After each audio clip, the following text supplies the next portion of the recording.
the door is closed, so we need to welcome you to our May cooking class. So glad that you came out. It was hard to come in out of that sunshine, right? Yeah. Since we may not have any more for how many more days again, I don't know. So, I do welcome you to May cooking class, and tonight is Tis the Season to Chill and Grill. So hopefully you guys are all chilled and ready to grill, or maybe Jared's ready to grill for us. So glad that you came back to join us. You do remember Misha that was with us last time, and if you were watching KY3 this morning, did you see her on Taste of the Ozarks? Yeah, she did a nice job. That was her first one, so she's going to have to continue now since she did so good. So watch next. We think she'll be on next Monday morning. We expect her to be on again next Monday morning. So Lynetta was with us last time, but she has a new little baby girl, and so she's not with us tonight. So I think everyone is doing well. And Jared decided to join us tonight too. I'm really glad he did. So any feedback on last month's recipes? That what we did in April? Remember we did the Indian cuisine? Anybody try those? No? No? They were delicious. The date rolls. You haven't tried them yet, correct? You will try it, okay. What we're going to do tonight on grilling and chilling, so Misha is going to start with that virgin sangria that you should have gotten as you were seated. So she's going to tell you a little bit about that. Yes. Okay, so the virgin sangria, pretty much what it is just a mixture of juices with some fruit in it. So what you're going to do is you're going to mix all of the juice, and then you're going to cut up all of the fruit. And it's best to put the fruit in the juice and let it sit overnight, so that the juices from the juice itself, but then from the fruit will all mix together overnight. But you can do it just for like an hour or so before you serve it. So what's really nice about these sangria recipes is that it's very customizable. It's very flexible. So if there's a juice that you don't like, you can probably just leave it out. Or if there's a fruit that you don't have, you could substitute it for something else or just not put it in there. So that's something that I really like about these, but they're also just really pretty to have at parties. So instead of just the basic punch that a lot of people have at parties, this can kind of spice things up, it's really nice if you have it in a serving dispenser, because you can see all of those pretty different colored fruits with the contrast of the dark juice. So I think it can be really pretty. It can be almost like a decoration at a party as well as a beverage. So since it's all different kinds of fruits and fruit juices, it's going to be very high in vitamin C, but it's also going to be pretty high in sugar. So with fruit juice, it's just concentrated sugar from the fruit. So this isn't something that we want to drink all day, every day. It's really good for occasions or just like a glass a day, but we don't want it to be our basic beverage that we drink all day. Did you want to do? Yes, absolutely. Perfect. Microphone back on. There we go. When cutting fruit for something like this, it's really nice if you can do your juice in layers, to where you have some juice and some ice, and then some layers of the sliced fruit in a nice clear container. It presents really well. And then as it sets overnight, you don't end up with a concentration of all the fruit up here at the top. It kind of stays in those nice levels. But to do that, it's really nice to cut your fruit in whole slices, which can be difficult because they have a tendency to be round, right? So a couple things that you can do to make this a little bit easier is like with a lemon, you can just cut the end off right here, which gives you a flat platform. And then you can just cut you a small piece off the back end, which now you have a nice flat surface that you can start cutting to make nice slices that are thin and small. And if you're anything like me, you are clumsy, and you will cut yourself if you don't. Because once it starts moving, it's going to move all the time. So And limes are about the same way. Limes are a little bit more difficult because they are smaller. So you may want to just try to find the area that's of least resistance, right?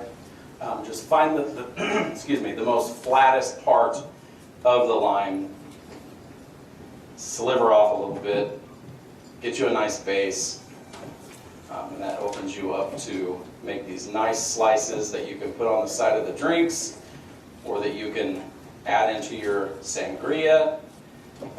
And like Michelle said, it's really nice, this type of drink, because it is very customizable. You know, this recipe, I believe, called for plums. Has anybody tried to buy plums in a mass quantity lately? Not yet. It's not going to happen. I think most of it is being utilized to make prunes at this point. I don't know. But yeah, they're impossible to get. Matter of fact, when we asked our purveyor about getting plums, they said, ha, no. We were like, okay, point taken. You can really just go wild. You're just going to want to be careful with some fruit. If it doesn't have a rind, or if it's not really sturdy, like some of your melons would be fine to do in this type of a drink. You don't want things to turn to mush and then clog up your spout as you're trying to pour drinks. So it's important to think about that. If you don't have some type of mechanism at the bottom of your serving jug, or however you do it, that can catch seeds, that's another thing you're going to want to think about. Make sure you pick the seeds out of any of the fruit slices that you put in there, because it will cause havoc with your drink container whenever you go to try to serve those out of the party. So just be mindful of that. Sure. So another thing, so most sangrias have some form of alcohol in them, like a wine or something. But so we did a virgin sangria, and with that you're going to have fewer calories because you're not going to have the calories from the alcohol. So that's just another thing to be mindful of whenever you're making a drink for a party or whatnot, that if you do choose to add the alcohol to it, it will add calories. But yeah, have you guys been able to try it? Do you like it? Good, good. So hopefully maybe sometime this summer you'll have a party and you'll be able to experiment with different fruits and fruit juices to make some kind of sangria. Really, any kind of fruit juice will be able to work. So just kind of customize it to what you want, or what color your party theme is can also work. So you've been chilled now with your cold beverage, right? You feel real chilled now? So we're going to go to our next recipe. Is going to be the grilled portobello mushroom burgers.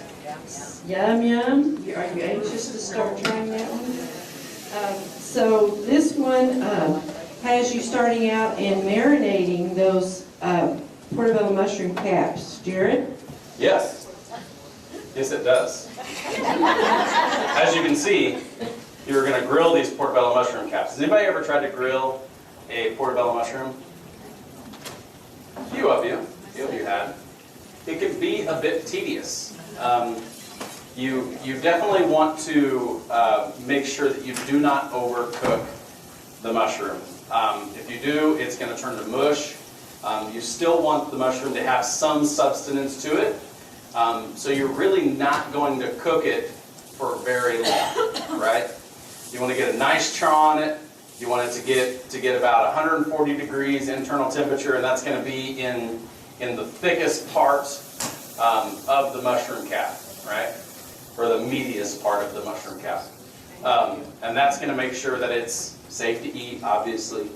And if you get too much higher in temperature than that, it's going to really start to break that mushroom down. And you're going to end up with a slimy, gloopy piece of mushroom on your burger, and it's not going to be very nice. All right? But this is not going to go on a burger. This is going to be our vegetarian version of a burger, and so this is going to be our burger. Oh, yeah. So, you know, sometimes it's substituted for that because it really has a meaty kind of taste.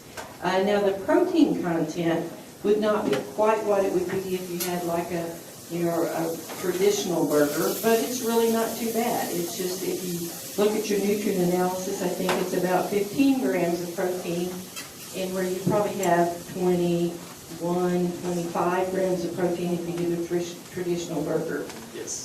So it's a burger without a burger, I guess.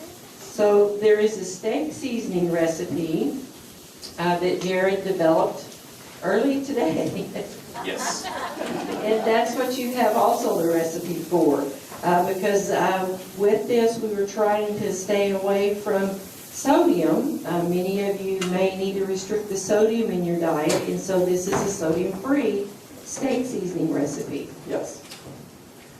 Another thing, whenever you go to build these, what we found is that if you will turn that mushroom upside down on your burger when you build it, it will definitely give you a lot better of a platform to work with. Our first round was with the mushroom cap facing down, like if it was going to be growing, right? And then of course everything just fell off, right? So we turned it upside down and put everything in there. I mean, it really worked out really nice. You end up with almost like a bowl to put everything in. You put your cheese on top of it, melt it down. It turned out really, really nice. And as far as the toppings go, we kind of limited the toppings on this specifically because I like you guys, right?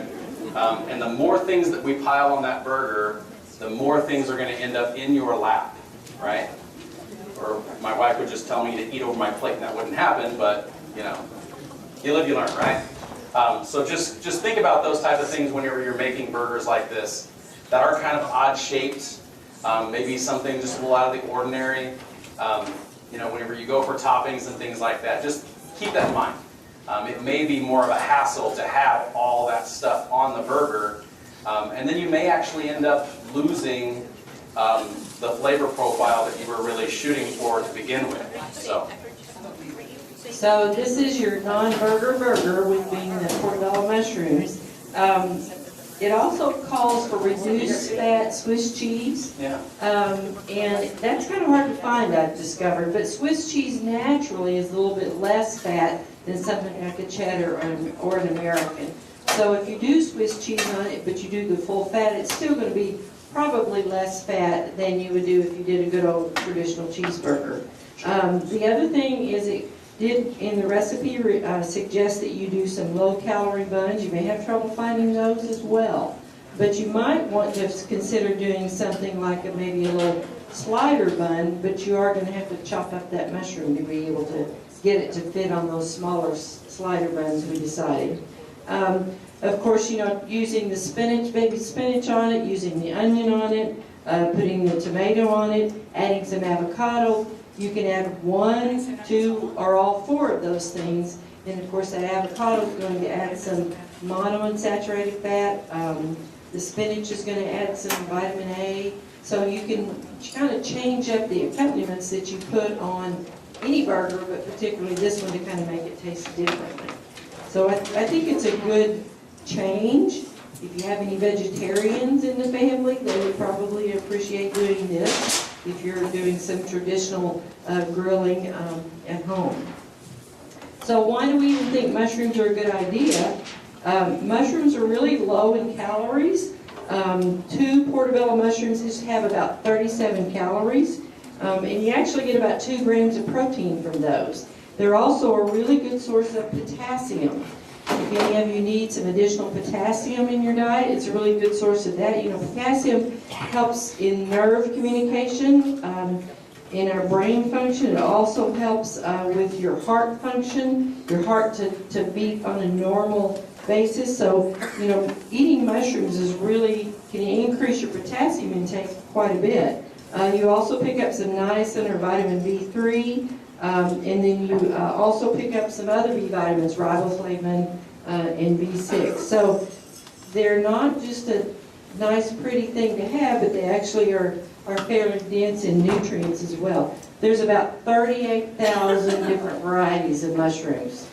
I didn't realize there were that many mushrooms around. I know about 2 or 3, and that's about it. They did a research study, I think out in California, where they took brown, white, and portobello mushrooms, and put them under UV light or sunlight, and that added vitamin D to the mushrooms. So eventually we might be able to say that mushrooms are also a good source of vitamin D. Also has a little bit of copper in it. We really don't have too many people that are deficient in copper, but it would be kind of a fairly good source of that as well. That helps your immune system, and we kind of don't really know it until we're not getting enough of it. So potassium, B vitamins, maybe vitamin D in the future are some of the nutrients that those mushrooms can provide as well. Oh, no. So what did you think of it all? Have you tasted it, Vanessa? Is it pretty good? Okay, it's really good. So, I think if you use a Swiss cheese on it, that kind of reduces the fat. And then we're picking up some of those, other vitamins and minerals that I mentioned earlier. So bun-wise, you could do a whole wheat bun, or you could do something that, you could cut it in half, and maybe you didn't want as much bun, and share it maybe with someone else if you were trying to reduce that particular intake. So something you maybe try home on the grill? I think that would be good. Anything? Yes. Question over here. Oh, well, it's not a question exactly. In your yard, when the big mushrooms come up in the yard and they're white, they are edible. Oh. And the gills are pink or black, they're edible. This is what's great, they're pink. Oh, okay, great. You said whenever you get those mushrooms that grow up in your yard around here, and they're big and white, and the gills are pink or black, they are safe to eat. They're edible. And they're really hardy like a portobello is too. I steal them out of my neighbor's yard. There you go. Steal them out of your neighbor's yard.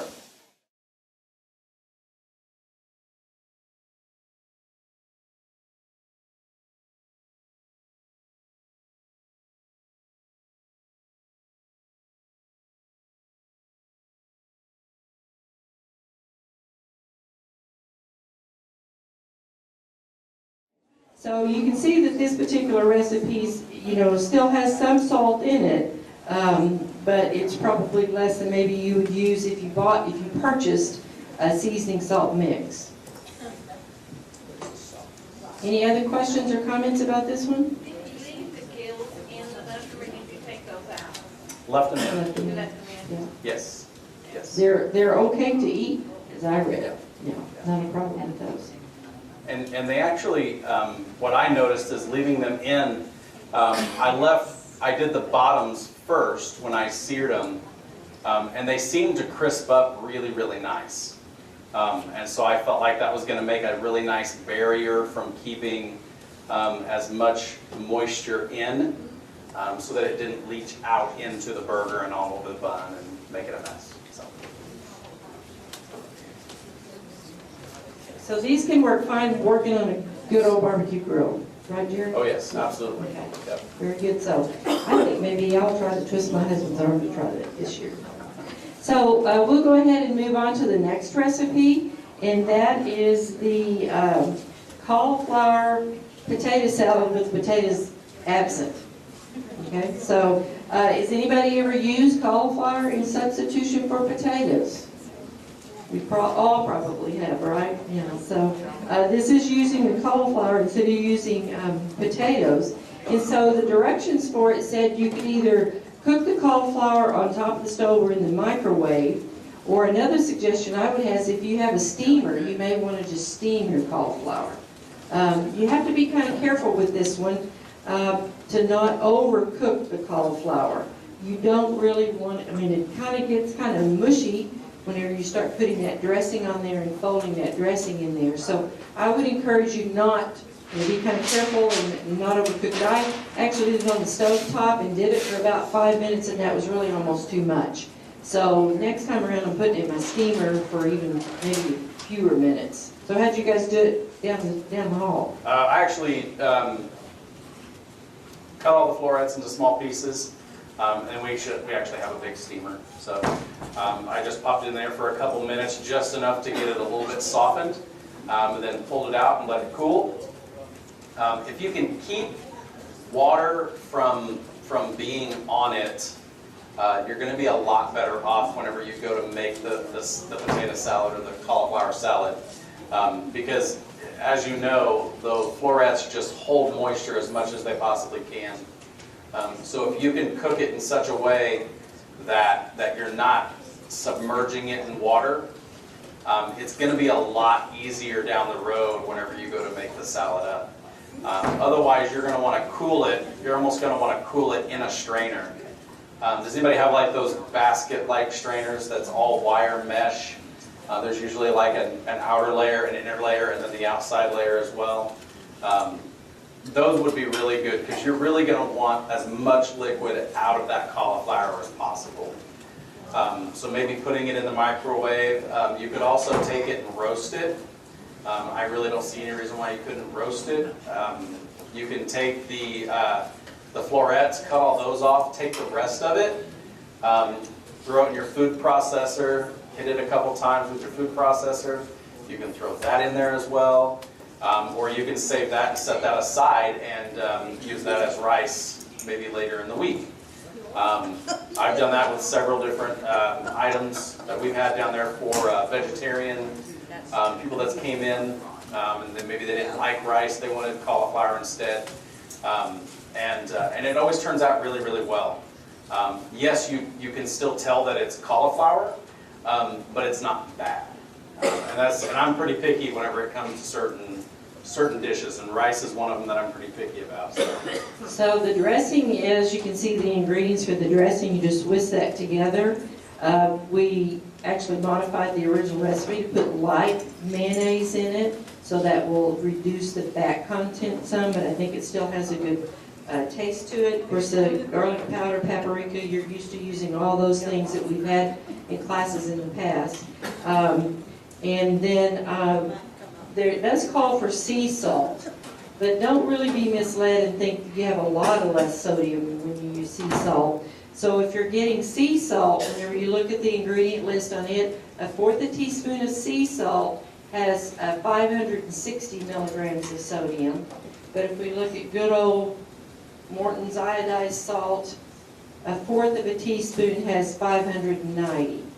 Not really much difference, 30 milligrams. So don't be misled and think the sea salt is going to save you some sodium. It really doesn't. I do prefer using it. I think it is more flavorful, so I do use it, but I know I'm still picking up that sodium in my diet when I use that. So it's got some of those traditional things in it, like onion. I don't think we had celery in it today because it's out of our price range right now.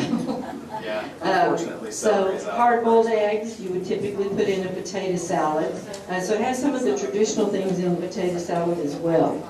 So you can garnish it with the chives of paprika, and so it kind of can work really well for a substitute for potato salad if you want to take it to some kind of summer event.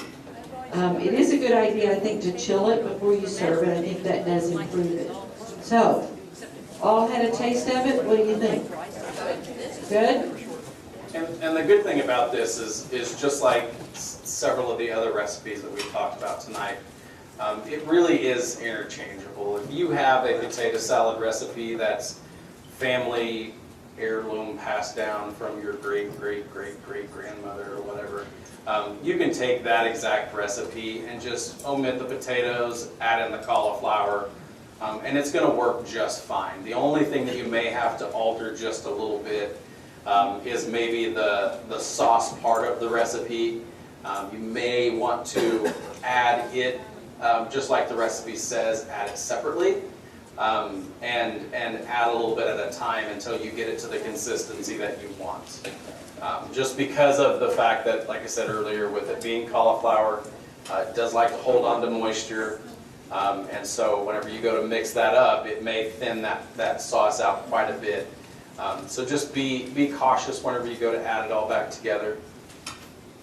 You can see, for those of you that are concerned about your carbohydrate intake, our carbohydrate content of a 1/2 cup is much less than it would be in a potato salad. So it's a good substitute that way. A question? Yes, could you steam that cauliflower? Yes, most definitely. In fact, they did steam it for tonight, and I thought when I do it again, I'm going to steam it instead of boil it on the stove top. You could also do microwave, but I think my steamer can do it just as fast, and I like the way my steamer turns it out better anyway. we're getting fancy tonight eating steak. You guys excited? Yes. So we're doing grilled steak fajitas. And the nutritional content on your paper is just for the meat itself. And then I'll talk about toppings and ways to serve it separately. So we used flank steak tonight. So have you guys heard, or how do you guys feel about beef? Do you think it's good for you or bad for you? Good for you, yeah. So beef kind of got a really bad rap in society for some reason, thinking that it's really bad for your heart. But as long as you're picking lean cuts of red meat, it can be a good protein source for a heart-healthy diet. So the best cuts are our loins and our rounds. If you see those words, those are going to be lean cuts of meat. But the flank steak is also a very lean cut. And so we used the flank steak tonight. It is a little bit tougher of a meat because it's kind of down under the belly of the cow where they use a lot of the muscles. So it is a little bit tougher. So it's important to marinate it. And that's exactly what we did with this recipe. So the first part of the recipe is to make a marinade with soy sauce. We chose to do a low sodium, just like Rhonda was talking earlier, just to cut down on that sodium content. With lime and lemon juice, olive oil, garlic, a little brown sugar, and cumin and chili powder. And so what you're going to do is mix that together, and then you want to let that steak sit in it for at least an hour. But it's best to try to do like a day or so to make sure that that gets nice and it's into the meat. It helps break down some of those fibers and just make it a little bit more tender. Is that right? Absolutely. Perfect. Absolutely. So with the steak, it's going to be a really great source of protein. And meat's not going to give us really any carbs or anything like that. So that's going to come in with our toppings and the way we serve it. So we gave you some serving options on here with like a warm tortilla. We recommend doing a whole wheat tortilla just for the fiber content. You could do sauteed peppers and onions, or if you don't like that, then you could always just do like some pico de gallo, guacamole, or sour cream. So with sour cream, this is Jared's favorite thing, is to switch sour cream out for Greek yogurt. Is that right? Absolutely. Did you do it tonight? I did not. Did not. I was going to, and we didn't actually have any in the house. So.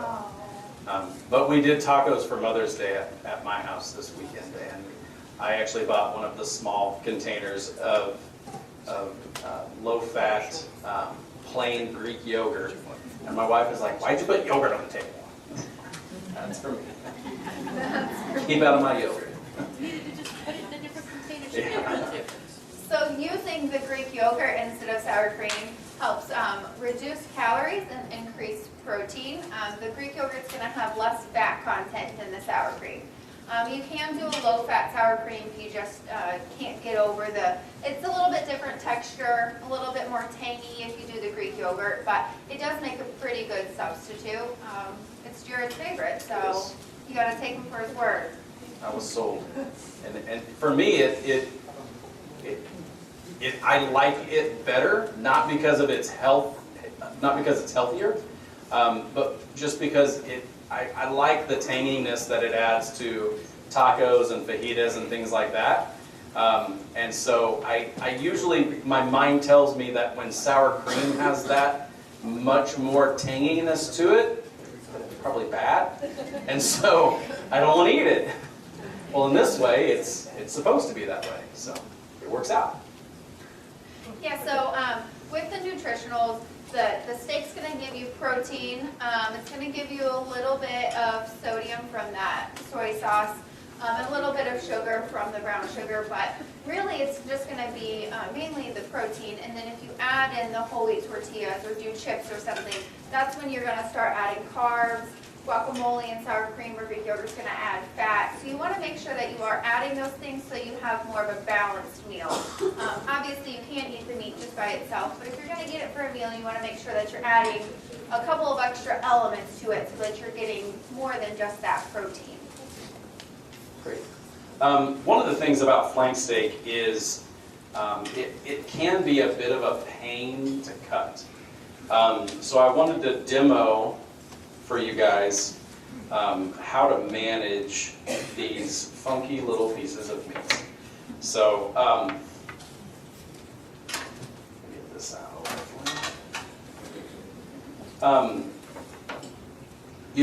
Most of the time you're going to cut directly against the grain, right? So that it's not chewy and stringy. But with flank steak, it can be a little bit difficult because it is fairly lean. Now, if you buy one of these in the store that's not trimmed, you're probably going to question everything that Misha just told you, because on the outside of the flank steak, it usually has quite a bit of fat. But the meat itself, once it's trimmed down and it's ready to go, there's hardly no fat internally inside of that meat at all. So if you were going to cut that directly against the grain like this, you're going to end up with it being a little bit gritty, and the texture just isn't really going to quite be what you're looking for. So we actually do a teriyaki marinated flank steak for our patient menu, and we used to actually serve it out front when beef prices weren't over the moon. And so that's the way we always taught our staff. You have to cut it at an angle against the grain. And it's going to be a little bit tedious when you first get started. But you're just going to go at a slightward, just the slightest of an angle and down. And it's going to kind of give you that same feeling as brisket does. Because it's going to have that elasticity to it, and that really is what you're looking for whenever you go to slice this stuff up. Just be mindful of the fact, like Tamisha was talking about with marinating. It's vital to marinate flank steak. It's not the type of steak that you're going to want to just buy at the store, season it up, grill it up. It really, really is pretty tough whenever you try to eat it that way. And be mindful whenever you're looking at marinades with a piece of meat like this, you're going to want to make sure that there's something that's going to be breaking down those fibers. So on this, like the soy sauce, the sodium in it is really going to help break those fibers down to where it's not quite so tough. Like I said earlier, we do a teriyaki marinated flank steak that is loaded with soy sauce as well, and pineapple juice, so the acidity there in the pineapple juice helps break down. Usually a lot of marinades have things like vinegar in it. Vinegar can help break down those fibers that hold that meat together. And then as it cooks, it's just going to squeeze all the juices out. So that's why you end up with a dry piece of meat if it's not marinated properly. And whenever you do purchase a flank steak, you're going to notice, just like pork and other cuts of beef, there'll be what's called silver skin on the outside of it. That's usually where like tendons are connected to the muscle, and you want to make sure to cut all that out. That stuff will actually shrink up very quickly in the cooking process, and it will squeeze every bit of juice out of that meat, and it will be unedible at that point. So, yes? Is that the same with other meats, the silver? Pork and beef. Same issue? Yes, definitely. I didn't know It's a little bit different with like bone-on chicken because you have other elements that's helping keep that chicken nice and juicy. But the ones that are absolutely the worst is beef and pork. Especially if you get a nice pork tenderloin, the really, really small tender ones, those are great.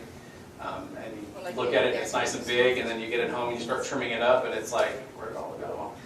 I bought this nice piece of meat that I thought was going to feed my whole family, and now I've got this tiny little thing. So just be mindful of those things whenever you're purchasing, beef and pork. Not many people eat a whole lot of other. Deer, of course, is the same way. It has silver skin, just like beef and pork does. And you have to be mindful of those type of things. So, any questions? I have a question. Yes. So we used flank steak tonight. Yes. Is there a reason for fajitas? Like, is that the normal steak? Or can you use any form of steak? You can use any form of steak. It really was just honestly, we hadn't done flank steak in our cooking classes before, and so I thought it would be a good one to bring in and sample out for everybody. I know sometimes in the world today, flank steak is kind of up and coming, where it's actually a piece of meat that people don't just throw in a grinder and get rid of. They actually keep it and use it, and so it's driven the price up even higher. But not a lot of people use it because, one, years ago it wasn't used anything but grinding into burger, and then past that it's kind of hit this trend where it's trendy, I guess you could say. And so now everybody wants it, so it's more expensive, and so then you don't buy it in the store because it's too much. But it is a usable piece of meat. I would say that whenever you're buying it in the store, you'll have a flat, I guess is what I would call it, tapers down really low on one end, and then the back end is usually a little bit fatter. I wouldn't buy any that are really, really thin in the back side. I would make sure that you have at least, I wouldn't go any thinner than a 1/2 inch to 3/4 of an inch in the thickest portion of that meat. Because if you get anything thinner than that across the board, there's really not much there but fat and gristle. So just be mindful of that. And whenever you pick one up at the store, you'll see it very clearly. There's a really thin end and then there's a fatter end. You're going to want that fatter end over an inch for sure, for it to be a good piece of meat, good quality, that you're going to get your money's worth out. Any other questions? Are flank and Flatiron the same? No, they are not, no. I thought that flank steaks and Flatiron steaks, flank steak and skirt steak to some people is the same thing. And you'll figure this out the more you dive into the terminology in beef, but there is so many different terms out there for different cuts, and everybody calls them something different. But skirt steak is what you were talking about. You were talking about Flatiron, yeah. The Flatiron is a different muscle, and if you wouldn't have asked me, I probably could have told you where it comes from. But it's also that type of, just like now they're starting to take the part of the muscle in the shoulder, and almost call it a shoulder tender, and they cut it just like a filet mignon. And to a lot of people, they can't tell the difference whenever it's cooked. It tastes just like a filet. And they're kind of getting away with utilizing it that way. But no, that's just a smaller cut of steak, just like the flank. But it is a little bit thicker.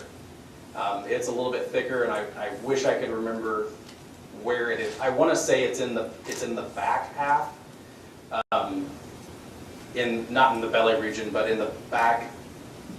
I guess this would be your flank, wouldn't it? Yeah. So why is that called a flank if it's in the front? I don't know. But it is. I think it's in a different portion of the beef, but it's kind of the same concept, except it's thicker. So. Any other questions? Did you guys like it? Yes. Good. So we served it with guacamole tonight as well, correct? So the guacamole is going to have lots of healthy fats in it. So you can get lots of your monounsaturated fats in there. So that's also a heart healthy fat. So I didn't see which recipe was the favorite? The mushroom burger? Some said mushroom, others said cauliflower. So we tried the cauliflower. I tried the cauliflower with several folks prior to doing it tonight and had all kinds of good comments on it. So I was glad, because I was a little bit leery at first, but I think it could be a really good substitute. So, but nothing wrong with the steak fajitas. And so we got a chill beverage to go with them, right? So you diabetics just have to be a little bit careful with your quantity on the virgin sangria. So Can you cook the flank steak using a slow cooker? Yeah, you can. Yeah, a lot of people utilize it that way. I've never cooked it in a slow cooker. She had asked about cooking the flank steak in a slow cooker. And yeah, absolutely. Because, slow cookers kind of take the job of some of those marinating ingredients and help break down those fibers so that beef isn't quite so tough.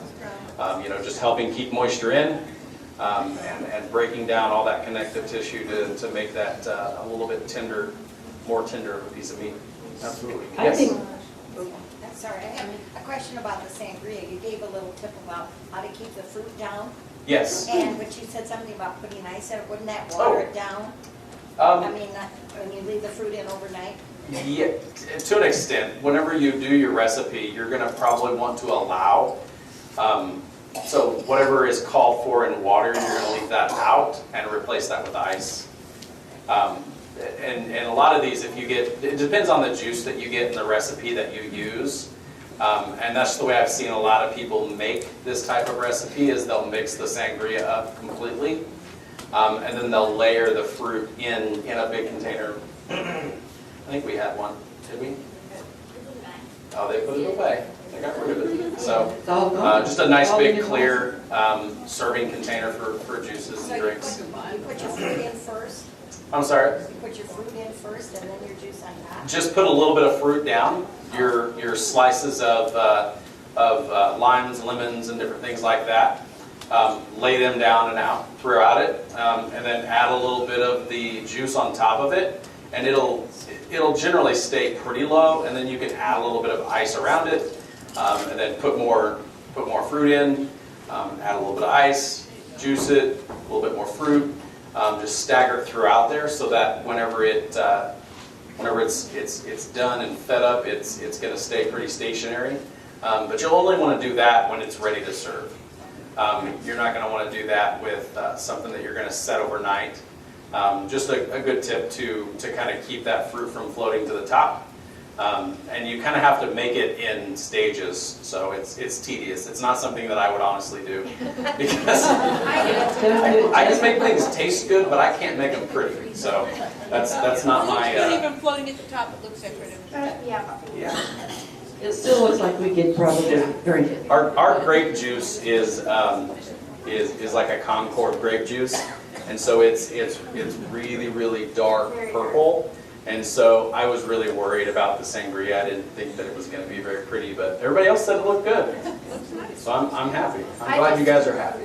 I just used Welch's grape juice at home, and I don't think it's quite as dark. Yeah. So it was still a very dark purple, but it wasn't quite this dark.